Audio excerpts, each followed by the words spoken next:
CU Boulder is cracking down like never before on the annual 420 marijuana smoking gathering on campus. Most years, there's a huge puff of smoke like this over campus at 4:20 p.m. on April 20th, as thousands of people gather for the event. 7 News reporter Tyler Lopez learned there are some changes this year, and Tyler, this has to do with folks and their IDs.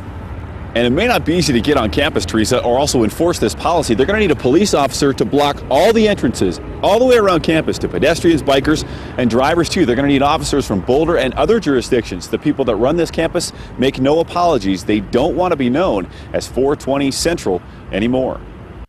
There will be these signs up all over campus. The sign says, essentially, if you're not a CU student or staff member, stay out next Friday. It'll be very clear to people that this campus is closed to visitors for the day. With 10,000 people attending last year's annual pro-marijuana protest, administrators decided enough was enough. We feel it's important enough to stop this event now before we've got 15 or 20,000 people blocking entrances to buildings, impeding the passage of people to get to and from class, impeding the ability of faculty to teach.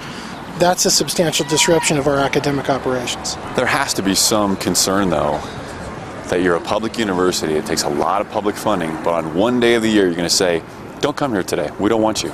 Yeah, it's an important decision, and it's one we've really thought through. It's just not a decision that's made lightly. Anyone violating the order could face a trespassing charge. Boulder's known for it, and whether it's a good or bad thing, it should just happen. But an older student has a different take. I don't like the people being on my campus when I'm having to pay for it, ultimately with my student fees. Now, you also won't be able to drive on campus without a permit. We checked, the school gets roughly $60 million in state taxpayer funding every year, but they also spent more than $50,000 in security for last year's 420 rally. It'll be a lot more this year. The chancellor is the one that made the decision to close the campus, citing a long-standing campus facilities use policy, but this will be the first time that policy's ever been used to block access to a public event rather than react to a weather event. As you can imagine, pro-marijuana supporters are not happy. They plan to voice their opposition at a city council meeting on Tuesday.